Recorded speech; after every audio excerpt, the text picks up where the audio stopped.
com Raul Mikhail Ivanov.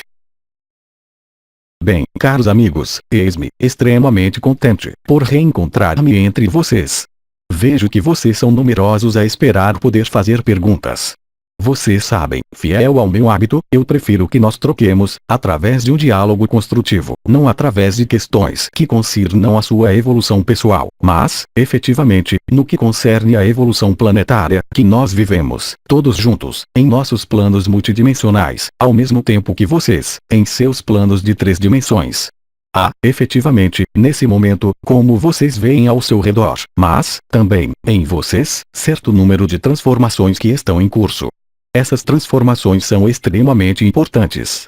Eu lhes desejo, agora e já, as boas-vindas, e vou dar-lhes a palavra, a fim de que possamos trocar sobre a luz e sobre os planos espirituais e sobre a evolução presente da Terra e sobre as transformações que ali se produzem nesse momento e que vão, como vocês constataram, acelerar-se. Assim, eu desejo que troquemos, juntos, a fim de permitir-lhes trabalhar mais serenidade, mais paz, mais amor, mais alegria, a fim de evoluir para mais autenticidade e a fim de encontrar, realmente, autenticamente, a essência de quem vocês são. Isso é extremamente importante.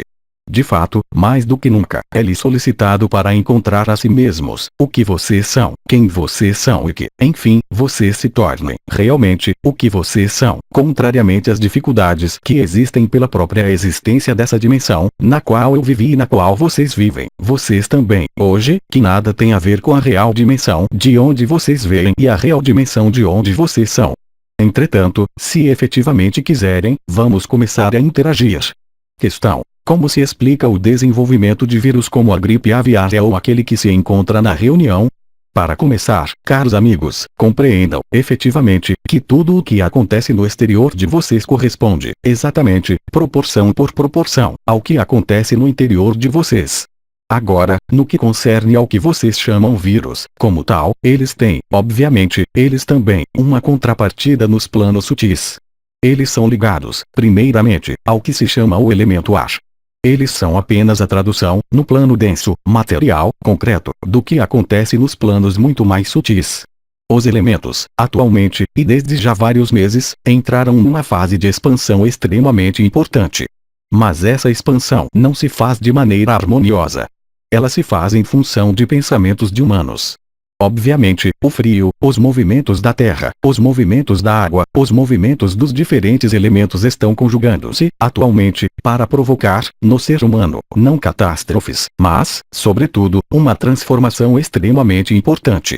Entretanto, a resistência produzida pela humanidade a essa transformação está induzindo, nesse momento, certo número de elementos que não são, eu diria, da ordem da luz, mas que exprimem as próprias resistências interiores da humanidade ao advento de algo de profundamente novo. A constituição do ser humano, em sua dimensão tridimensional, é um obstáculo real ao advento dos mundos multidimensionais que lhes são desconhecidos. Há, nisso, resistências extremamente profundas, ligadas não a fatores kármicos, mas, verdadeiramente, a imposições dimensionais. Os vírus de que você fala correspondem ao que era anunciado há extremamente muito tempo em inúmeras profecias que lhes foram dadas e, mesmo, por meu divino mestre, Ben Sadel IX, o grande Melquisedeque. Foi dito que viria um período no qual os elementos seriam desencadeados. E os vírus são parte do elemento ar, que é um elemento extremamente importante. É o elemento mais etéreo, que conduz ao éter, ao que se chama a quinta dimensão. Assim, esse vírus corresponde, também, ao que foi anunciado em discursos, certamente, um pouco mais próximos de sua compreensão, da época, no século XIX, através de inúmeras aparições de Maria, que dizia, ela mesma, que a peste estaria no ar. Agora, não é necessário fazer o que se chamaria a escuridão, o que se chamaria o catastrofismo. É importante estar consciente do que acontece. Mas, também, efetivamente, nós devemos tentar lutar, não contra, mas, antes, abrirmos-nos para essa realidade multidimensional. Agora, ninguém sabe, mesmo nós, em nossas dimensões etéreas, em nossas dimensões do mais alto em que podemos ir, seja eu mesmo ou Maria, nossa mãe, de todos, nós não podemos definir, de maneira extremamente precisa, a sucessão lógica dos eventos em relação a esse elemento ar contaminado. Mas estejam certos de que isso está aí, agora e já. Tudo dependerá da tomada de consciência, não mais individual do ser humano, mas de uma tomada de consciência coletiva, de erros de funcionamento de seu mundo, atualmente, tanto no que concerne a essa corrida para a materialidade, essa corrida para a felicidade artificial, mas, efetivamente, tomar consciência de que vocês são seres espirituais, antes de qualquer coisa, antes de ter que pagar seus impostos, antes de ter que procurar alojar-se, antes de ter que procurar satisfazer os próximos, da família ou dos amigos. Vocês são, antes de tudo, um ser de essência divina. É isso que lhes é solicitado conceber, compreender, aceitar, integrar, e ouvir-os não terá mais qualquer importância para aquele que tiver feito esse caminho. Mas, obviamente, há meios para lutar contra esse vírus, mas a atitude de espírito é, certamente, a coisa a mais importante. Mas, uma vez que você fala desse vírus, que lhe dá tanto medo atualmente, saiba que não é o único vírus. Há outros, de um lado e de outro do planeta. Todos se revelam ao mesmo tempo, assim como os vulcões do cinturão do Pacífico revelam-se, assim como a água desprendeu-se de seus polos, o que seus cientistas não lhes dizem totalmente, assim como vocês não estão, totalmente, a par do que acontece em relação a esse vírus. Vocês não sabem, realmente, de momento, como ele vai agir, como ele vai propagar-se, disseminar-se, como ele vai instalar-se no tempo. Este ano, mas, talvez, no próximo ano. Mas nós ali estamos. Nisso, é extremamente importante, urgente, eu diria, mais do que nunca, não se voltar para o exterior, porque o que acontece no exterior é apenas o reflexo de seu interior, a título coletivo. Convém encontrar a divindade o mais rapidamente possível. Aí está o baluarte. Aí está a barreira contra essas forças que não são da luz autêntica. É preciso, efetivamente, compreender isso, porque não se pode lutar com armas iguais. O que vocês geram no exterior, o que nós geramos, todos quantos nós somos, a partir do momento em que colocamos nossos pés sobre esta terra, é apenas o justo retorno das coisas. Não se trata de uma punição divina. Trata-se da concretização de modos de pensamentos errôneos da humanidade, atualmente. Questão: qual trabalho pode-se fazer no corpo físico, a fim de facilitar aquele do coração? Caro amigo, você evoca o trabalho no corpo físico. Mas, eu diria, hoje, que o trabalho mais importante não é tanto o trabalho no corpo físico. Eu não disse que ele deveria ser negligenciado. Eu disse, unicamente, que o mais importante é a atitude de espírito, a atitude mental, a atitude emocional, que vai fazer com que vocês se ponham à escuta de não o que acontece no exterior, mas à escuta de sua divindade. O que quer dizer aceitar abrir-se intelectualmente, mentalmente, afetivamente, emocionalmente a essa dimensão da luz, que está aí, por toda a parte ao seu redor, e que pede apenas uma coisa: penetrar em vocês. Para nada serve complicar com purificações X ou Y, basta, simplesmente, dizer, como dizia um maior neófito sobre este planeta: Pai, que sua vontade seja feita, eu aceito tudo o que você quer, eu entrego meu espírito entre suas mãos. E, naquele momento, a luz penetrará, não diretamente, no coração, mas pelo sétimo chakra, Keter, e, naquele momento, a luz poderá fazer o trabalho de penetração. E, efetivamente, hoje, extremamente difícil abrir, diretamente, o coração. É o que virá fazer, daqui a pouco, nossa mãe, de todos, e que ela seja abençoada, porque é um trabalho extremamente difícil. Agora não é mais tempo de adotar rituais complicados. A oração, a abertura do coração, a oração do coração, repetidos e ditos em voz alta, repetidos de modo repetitivo, sem coração, justamente, que não serão capazes de abrir o coração. Nenhum trabalho no corpo abrirá o coração. O mais importante, hoje, e são escolhas que serão solicitadas nas próximas semanas, nos próximos meses, nos próximos anos, será, simplesmente, aceitar receber a luz do Pai, aceitar esses mundos multidimensionais. Ou, então, e não haverá qualquer julgamento, prosseguir a experiência da terceira dimensão. Isso cabe a vocês. É uma escolha que é preciso fazer em sua alma e consciência. E essa é uma escolha de alma. Não é uma postura do corpo. Não é um regime específico. Não é uma ascese específica. O que era válido em minha vida, através da adoração do sol e os rituais do levantar do sol, hoje, vocês não têm mais necessidade de levantar-se, de ir à borda da montanha para olhar o sol levantar-se. Vocês podem continuar na cama e, mentalmente, intelectualmente, espiritualmente, visualizar, pensar, amar o sol, e ele estará em vocês. As coisas mudaram, profundamente, em todos esses anos. Os planos espirituais jamais estiveram tão próximos da dimensão na qual vocês estão e na qual vocês se têm. Há uma comunicação cada vez mais fácil entre os mundos multidimensionais e essa dimensão. A ressonância, a vibração faz-se de maneira cada vez mais intensiva, extensiva. Cabe apenas a vocês, por uma atitude de alma, de espírito, de mental, de afeto, mas, também, emocional, abrir-se a essa dimensão, a fim de receber a luz autêntica, a fim de poder esperar instalar-se no Eu Sou Um, na unidade de sua divindade. Isso não acontece por um trabalho corporal. Obviamente, se seu corpo faz não importa o que, vocês poderão, sempre, pedir para que a luz desça, mas é preciso estar em acordo com o que vocês pedem, em relação à luz e ao papel da luz em seu corpo, respeitar esse corpo, que é um templo, não manchá-lo além da medida. Eu não peço uma pureza de corpo, eu peço, simplesmente, para estarem atentos ao que se faz, estarem conscientes do que se fez com o corpo, mas, ainda mais, com o que se fez com os pensamentos, as emoções, as afeições. Isso é ainda mais importante, hoje, mais do que nunca. Questão: qual relação deve-se ter com o dinheiro? Aí está uma questão extremamente importante. Tudo o que eu posso dizer-lhes é que, na quinta dimensão, o que vocês chamam dinheiro não existe. A noção de dinheiro, formalizada por um pedaço de papel, por um escrito, não existe, absolutamente.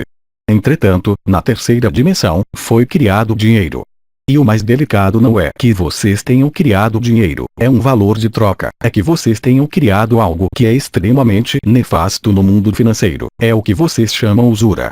É isso que conduz seu mundo para onde ele está hoje. Agora, o comportamento do ser espiritual, em todo caso, que está em evolução para sua unidade essencial, em relação ao dinheiro, deve ser uma atitude serena, que deve ser a de recolocar essa energia no lugar onde ela deveria estar, como um meio de troca necessária para o momento, mas não tornar-se indispensável e guiar o mundo, como se faz hoje, em que todo ser humano arrisca-se numa história sem fim, ligada ao dinheiro, à economia. Isso não deve mais viver por muito tempo, não tem mais muito tempo para existir. Convém, efetivamente, nessa atitude em relação ao dinheiro, estar, eu diria, numa atitude benevolente, mas, também, circunspecta, muito atenta, qualquer que seja o nível no qual vocês vivam. Convém respeitar o dinheiro como um valor, mas não encará-lo como um meio de pressão, qualquer que seja, ou, também, como um meio de escravidão. Convém preparar-se, ativamente, para o que se chama a quinta dimensão, que não conhece a usura, que não conhece essa noção de troca, tal como vocês a construíram. O que vocês vivem, nesse momento, esse sofrimento, que alguns seres exprimem, aqueles que estão, como vocês dizem, conectados, está ligado à distorção entre a quinta dimensão, que alguns de vocês começaram a viver desde que estão conectados, há numerosos anos, numerosas semanas, numerosos meses, e a realidade da terceira dimensão, que é cada vez mais material, cada vez mais viciada, poluída pelo dinheiro. Isso pode criar, efetivamente, um mal-estar, algo que é, por vezes, penoso de viver. Mas o que acontece com o dinheiro, o que acontece com sua vida, o que acontece com seus parentes, com sua vida, com seu trabalho, e, necessariamente, hoje, e, sobretudo, a partir do momento em que vocês dizem, Pai, que sua vontade seja feita, não vai, sempre, ao sentido de sua vontade. E convém aceitar o que lhes acontece, o que quer que lhes aconteça. Aí está a chave da liberação espiritual e é, certamente, a mais importante.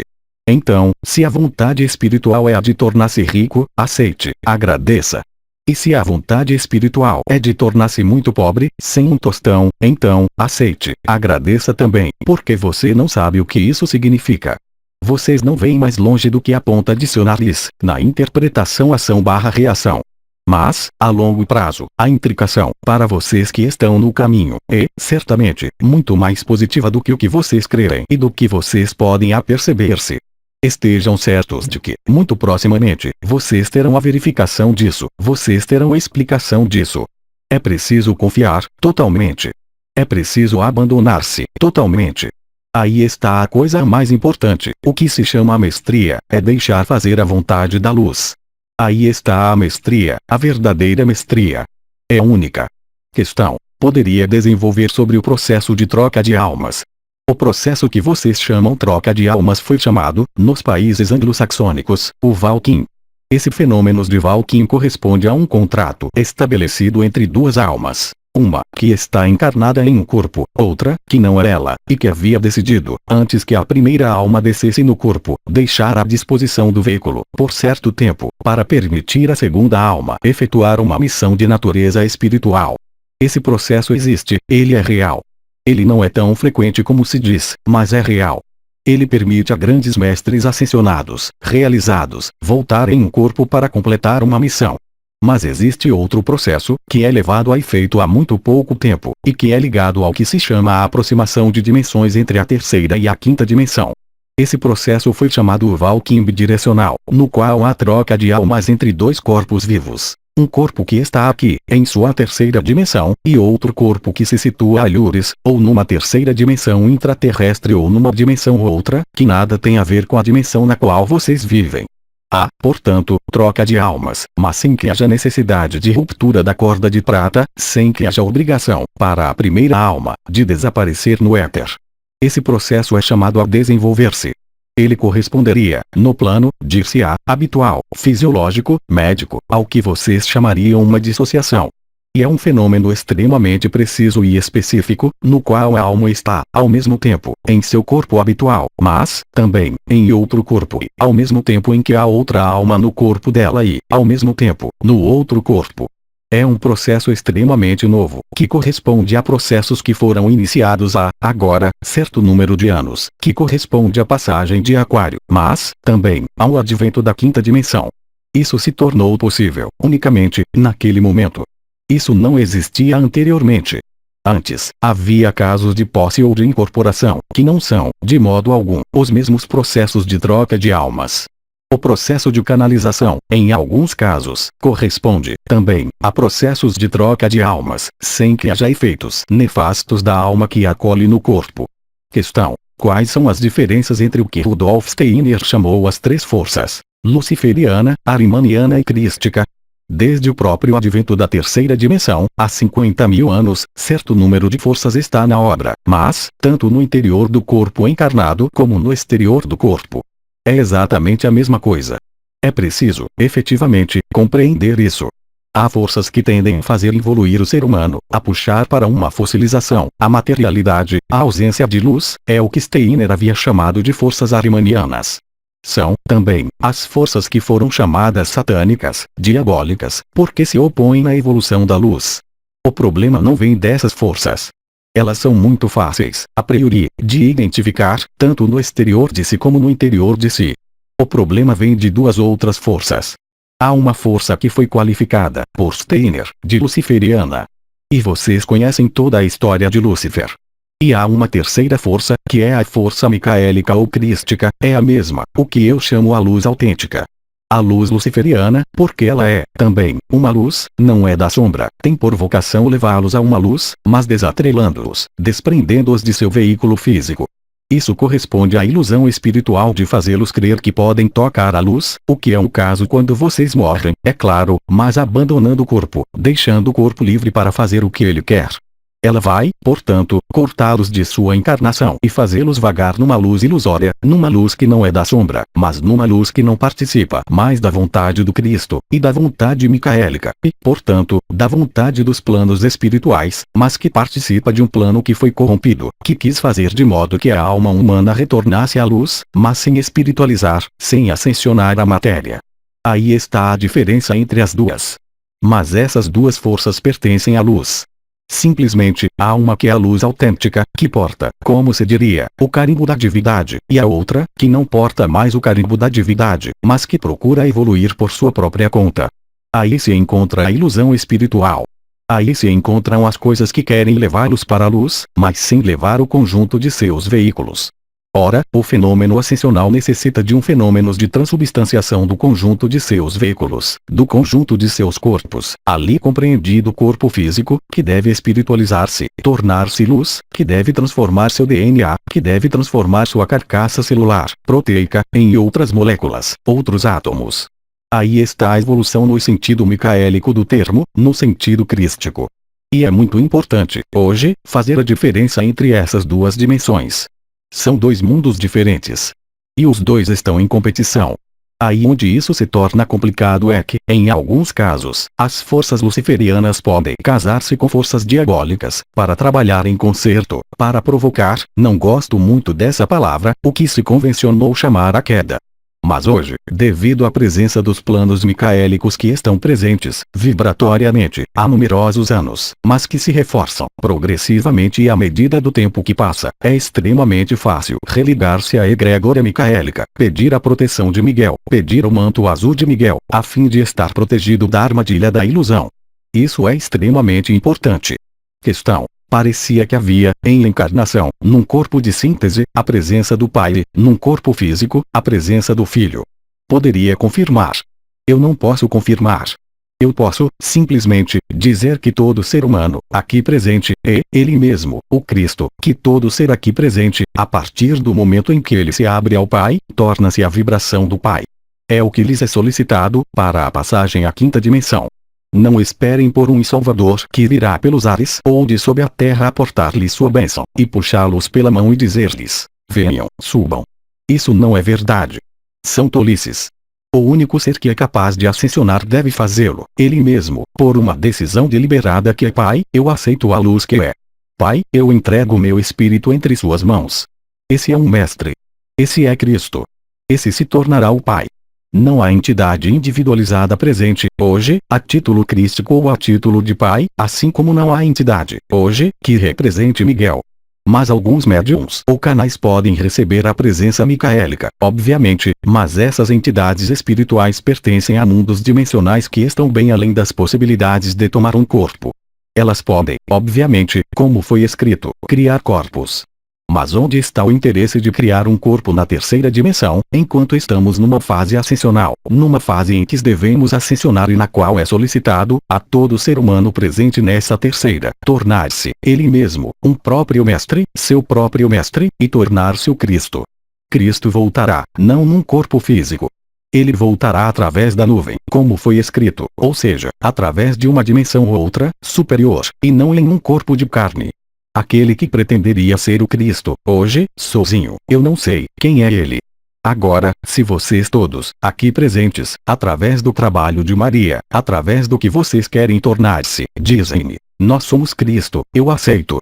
Se vocês me dizem, eu sou o Pai, eu aceito, mas não ao nível de uma entidade individual encarnada ou que fabricou o próprio corpo. Hoje, nós estamos numa passagem para a quinta dimensão, para a passagem à luz autêntica. É essa a questão. Questão: como discernir a ilusão da realidade? Estando na realidade. Na França, vocês chamariam a isso uma resposta ambígua ou evasiva, expressão usada, une réponse de Breton ou de Normand. A ilusão corresponde ao princípio de ressonância. A realidade corresponde, também, ao princípio da ressonância.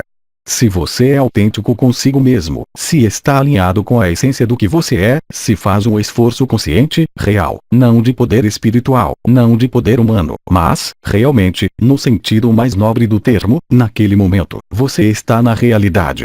Agora, eu poderia responder-lhe, efetivamente, que os seres que estão na realidade percebem e sentem certo número de estigmas extremamente precisos, que foram descritos na tradição oriental, há muito tempo, que são a auréola dos santos, os siddhis, os poderes da alma, e, efetivamente, outras coisas ainda, que são o despertar dos chakras, o despertar do Kundalini, etc., etc.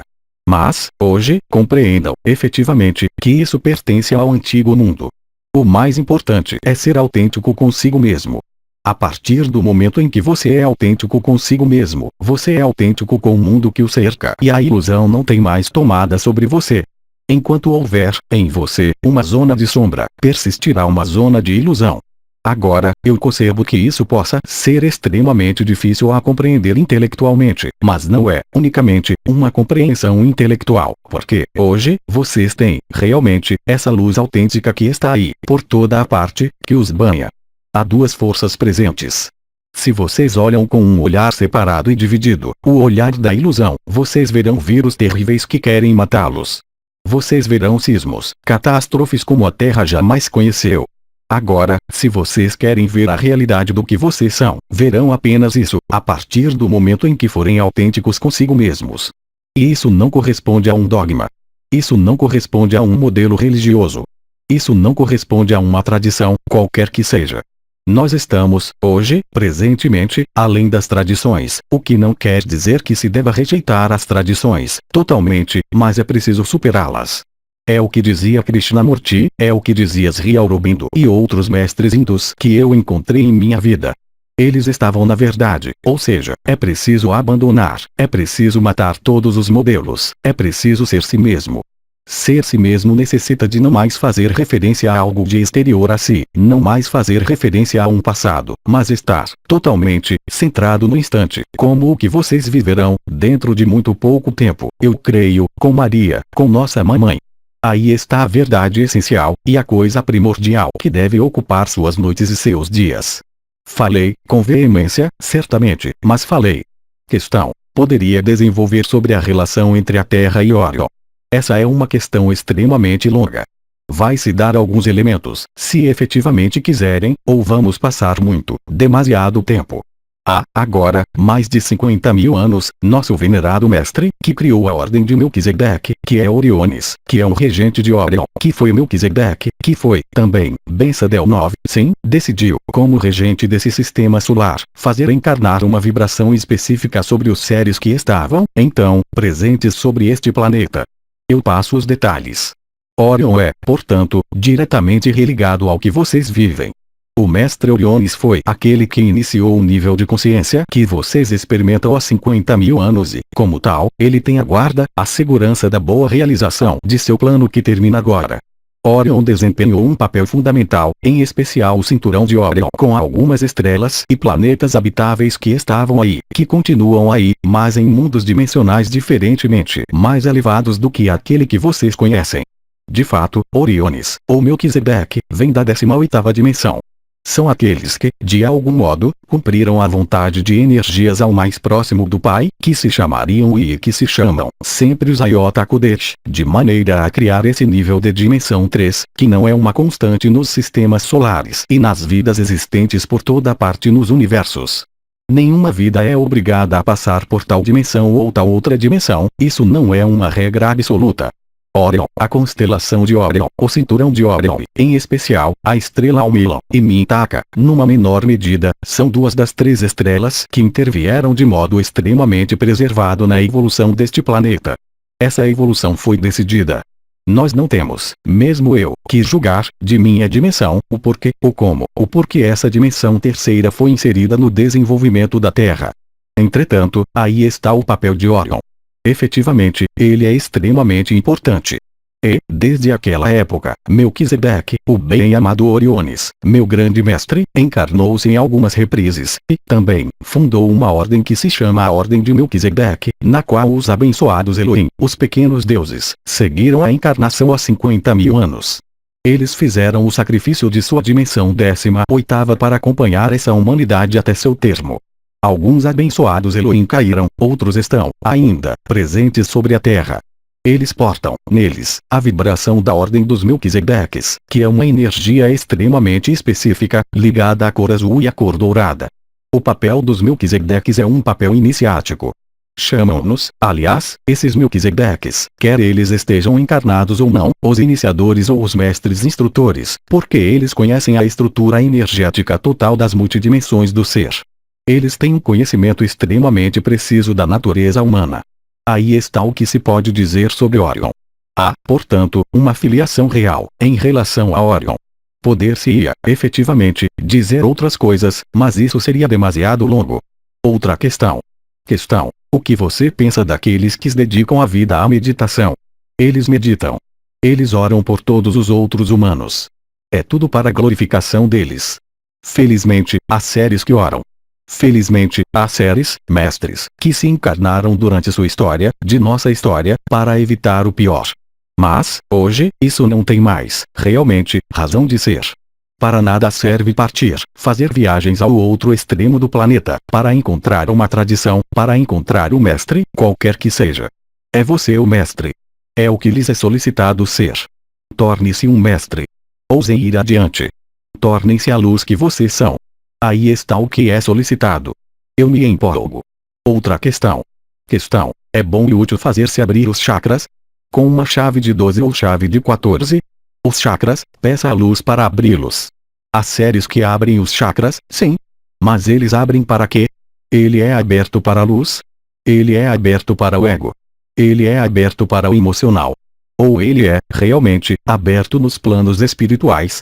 Vocês sabem, quando se diz que um chakra abre-se, que um chakra recebe a luz, bem, há certo número de modificações que sobrevêm. Se vocês não têm as percepções dessas modificações, não há abertura. Isso é concreto, real, autêntico. Mas, hoje, é evidente que fazer-se abrir os chakras, qualquer que seja a técnica, quer vocês paguem $1000, quer seja gratuito, isso não tem qualquer espécie de importância.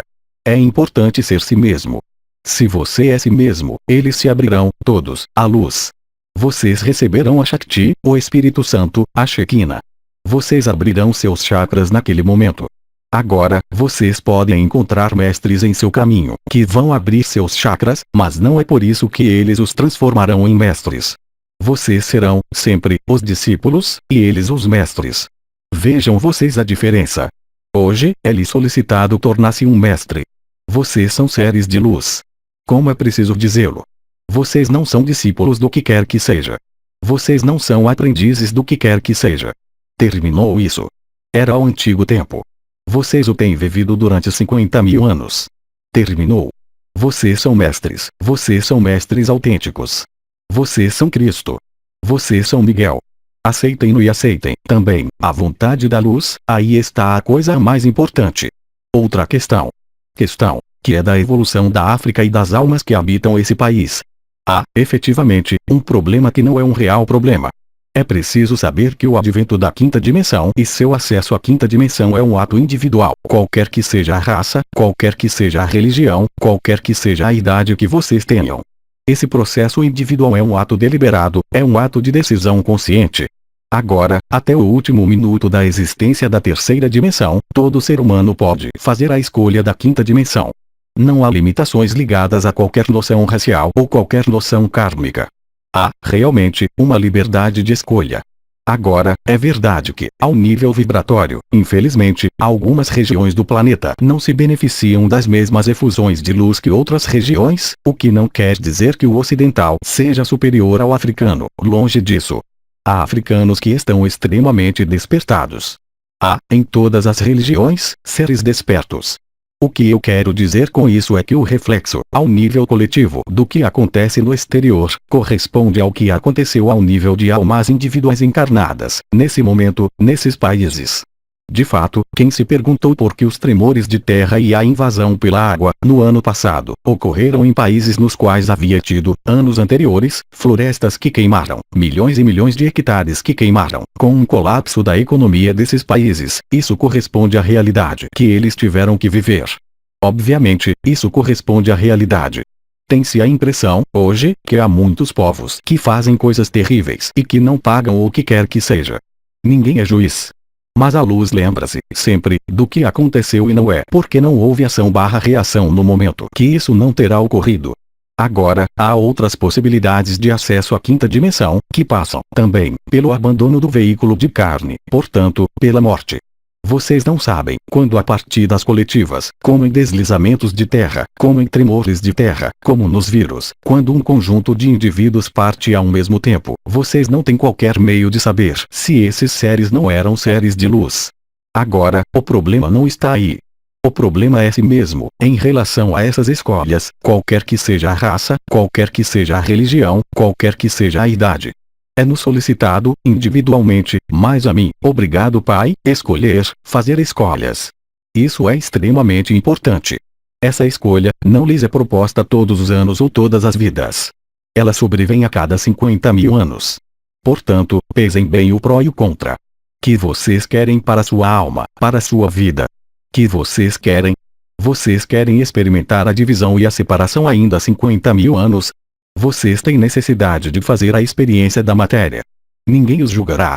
É-lhes, simplesmente, solicitado escolher. Vocês não podem ficar com as nádegas entre duas cadeiras. O Pai tem horror aos mornos. Sejam frios ou sejam quentes, mas decidam. Questão: qual é o papel das crianças nessa transição e nas evoluções a vir?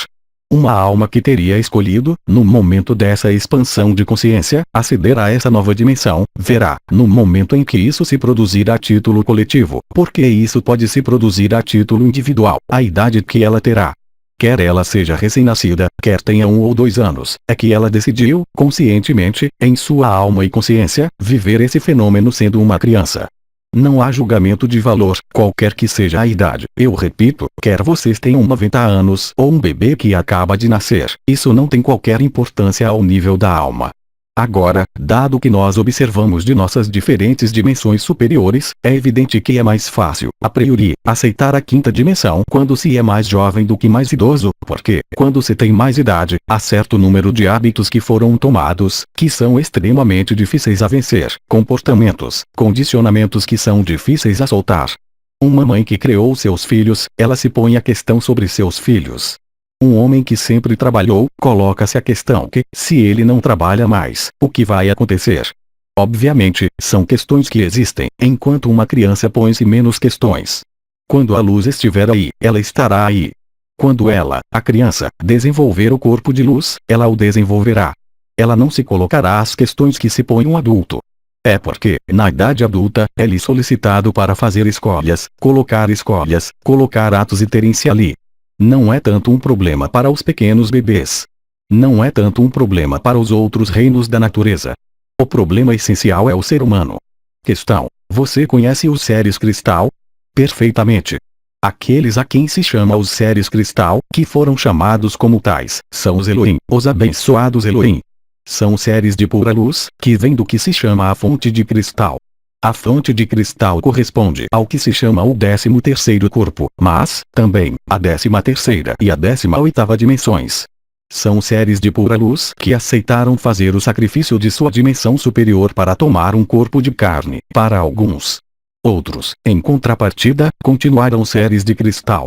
Eles são religados, diretamente, à energia da ordem dos Melquisedeques, eles mesmos, religados a verdadeiros cristais que vocês chamaram lemurianos, que nós chamamos, de nosso lado, os cristais-fonte. Mas há, também, os crânios de cristal que são, realmente, os crânios desses seres de cristal, no momento do sacrifício deles. Eles abandonaram o próprio cordão quando morreram na terceira dimensão, no momento da criação de Atlântida. Eles legaram à humanidade o próprio crânio de cristal, uma parte de sua essência. Os seres de cristal pertencem à 18ª dimensão. Eles fazem parte, ou mais frequentemente, da ordem dos Melquisedeques. Eles são, portanto, nesse título, abençoados Elohim. Aí está o que se pode dizer sobre os seres de cristal, de momento. Questão: como um Elohim pode cair? Não é uma queda. É um sacrifício. A partir do momento em que o ser de pura luz, que vem da 18ª até a 24ª dimensão, decide interferir nas evoluções de um povo, num determinado planeta, num determinado sistema solar, ele envia certo número de seres. Esses seres não caem, eles fazem o sacrifício da encarnação. Não é a mesma coisa.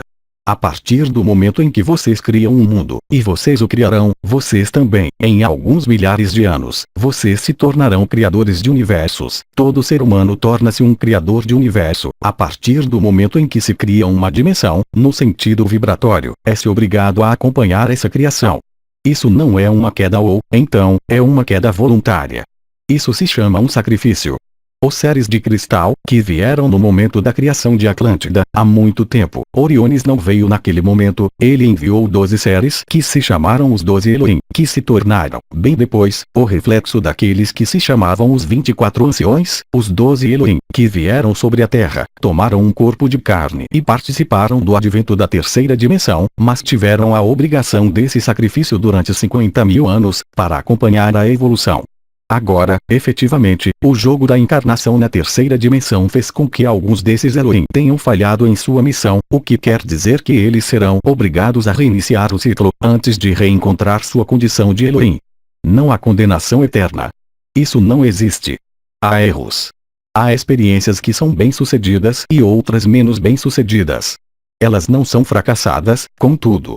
Isso faz parte do jogo da vida. Isso faz parte da encarnação e dos planos multidimensionais, também. Não há punição, nem falha, nem queda. Há, simplesmente, experiência que não foi bem sucedida e que deve ser recomeçada, simplesmente. É preciso ver as coisas assim. É muito mais sábio e mais correto, também.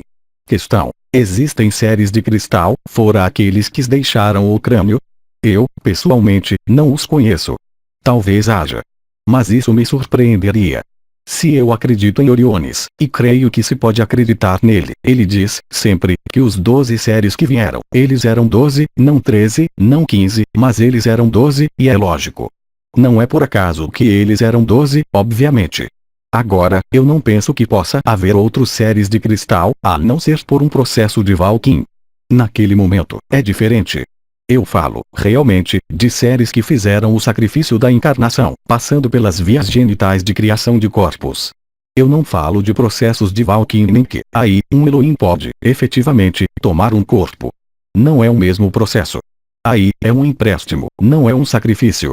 Não é, de modo algum, a mesma coisa. Há a mamãe que se impacienta. É tempo de parar o questionamento. Caros amigos, eu lhes digo até a próxima vez.